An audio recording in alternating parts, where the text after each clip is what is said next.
So guys, Mr. Peter Obi has come out to tweet as regards to this company that is exiting Nigeria. And you know, it is really a very bad situation in Nigeria currently, considering what is going on. There is so much instability in our economy, and it's making so many businesses to fold. So this is the tweet that Mr. Peter Obi tweeted, and it reads, "Today, I was saddened to hear that GlaxoSmithKline is exiting Nigeria after 51 years of operation. Their reason for leaving Nigeria is even more disheartening. They no longer perceive for the country as a business environment that will be anchored on. The creation of an environment that creates and sustains multinationals to invest in our country is key to our dreams of greatness. In the new Nigeria that we seek to create, the emphasis on production will encourage investors to stay and expand on our shores." And he went further to say, "Our people will keep their jobs and grow their prosperity." Peter Obi. So guys, it is really very disheartening that this kind of thing will be happening in an economy, that keeps depreciating all the time. So you can imagine if other companies should decide to leave Nigeria, what will be our fate? And from the look of things, our leaders are doing little to nothing to rescue the current situation. So guys, we had a discussion on this topic, and let me allow you just take a look at it. Now, only God knows the amount of chemists that have lost their job, the amount of pharmacists that have lost their job, the amount of drivers that move their drug there, because GSK, GlaxoSmithKline, is a UK company that is into pharmaceutical. They produce drugs. All right, so we start from the chain. Accountants have lost their jobs. Pharmacists have lost their job. Biochemists have lost their job. Microbiologists have lost their job. You see, I'm mentioning professionals. They have lost their job. They are churned into the labor market.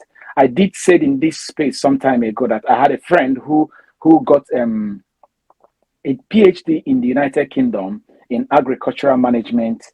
So he went back to Nigeria, lecturing in one of the universities in Nigeria, and he started a fish business, and employed 4 people.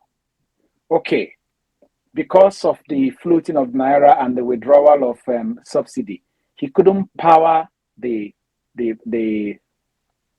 fish farm, as it were. And there is no revenue coming, because it is when you have had your 3 square meal that you begin to buy fish to roast. So what did he do? He closed the fish farm, which means that extra income that he's using to support himself is gone. He laid off these 4 staff, which means 4 people that used to put food on their table have gone back to the labor market. Their children are crying. And the last time I spoke to him, he's already processing a visa to run out of Nigeria.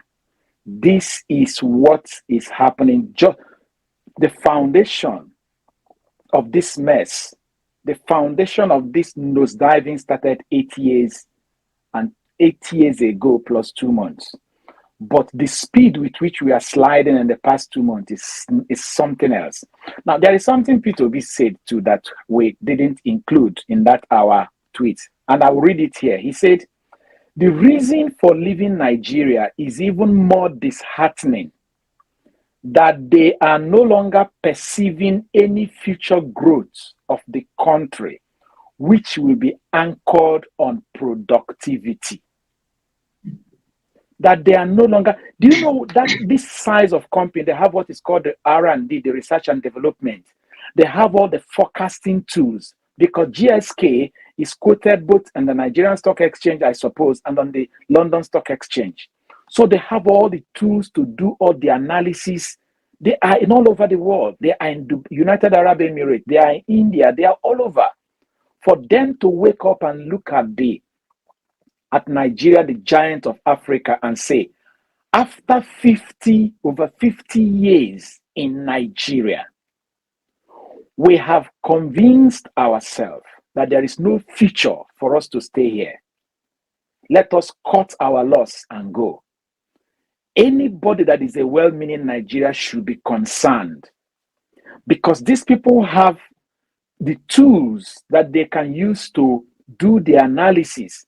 They model the analysis in the short term, medium term, and long term. And you know that what they taught us in management, anything below 12 months could be likened to short term. Now, medium term run up to 36 months, and long term start from 36 months plus.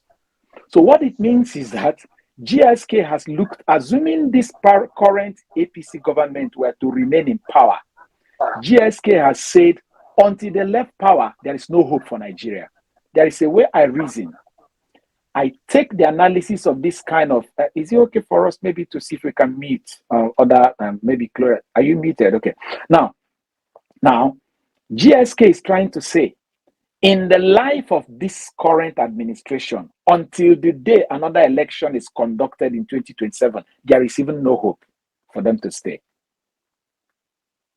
That's what it means. Because a company cannot just get up and chicken out of all the investment they have made over 50 years because they don't think they can succeed in 3 years. No, companies can take a loss for 1 year, 2 years, 3 years, and then they bounce back. For a company, a multinational like this to decide to leave Nigeria tells you they know that in 48 months' time, there is no hope.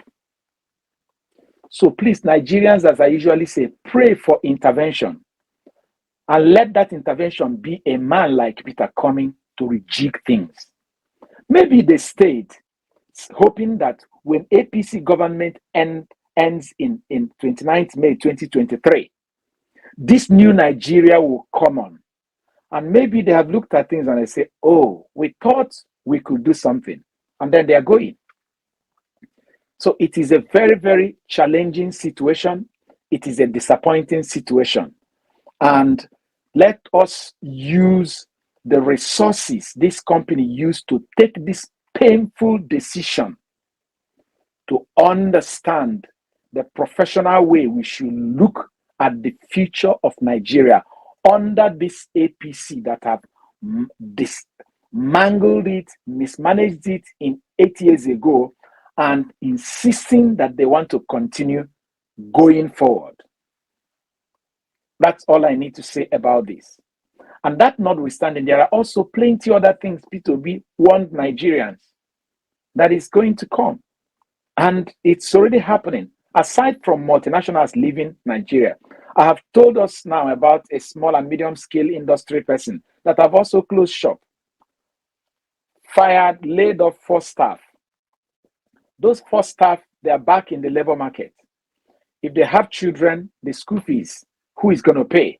Who is going to put food on the table? Are you seeing the chain reaction, the spiral effect of people who do not think about policies? They think about how to make courageous statements without even backing it up with any ideas or any plan.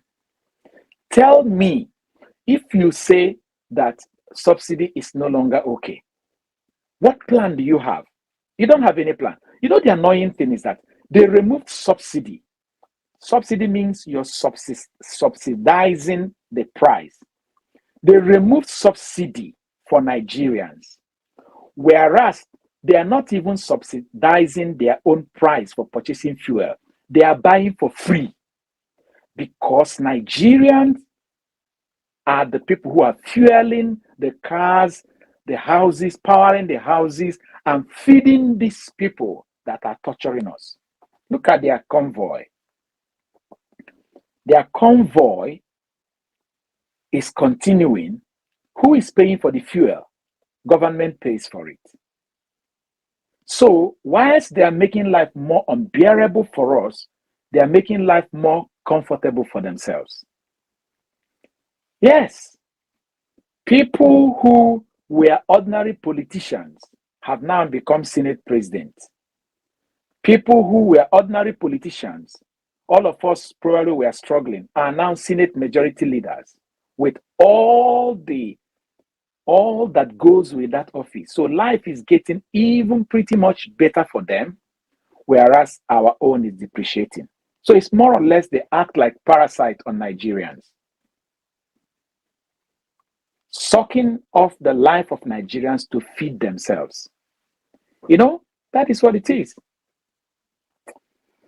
Anyway, let's see what more we have there, please.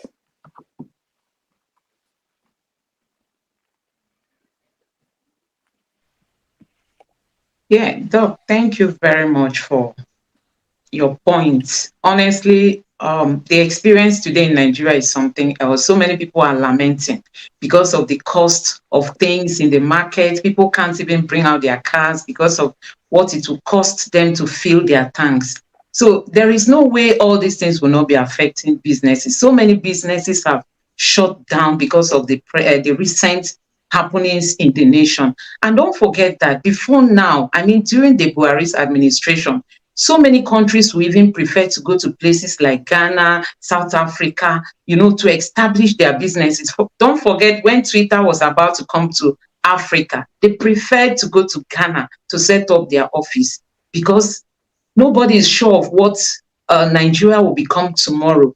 And now Buhari has left office. We are still struggling, to stabilize our market, to stabilize our economy. Looking at the politicians themselves, that they don't even care. They don't care. There's this group that came up. They are like telling the president to allow the judiciary to Sorry. Before you say that, let me quote the last thing Peter Obi said. Okay, he said, GSK, which has a manufacturing facility set up in Abara on over 25 hectares of land in Abara, had directly employed over 400 highly technical workers like pharmacists, microbiologists, biochemists, chemists, dentists, doctors, etc., and also employed over 1,000 other staff. It indirectly provided jobs and business opportunities for thousands of Nigeria across the nation. They are now leaving all this behind and pushing more people back into unemployment.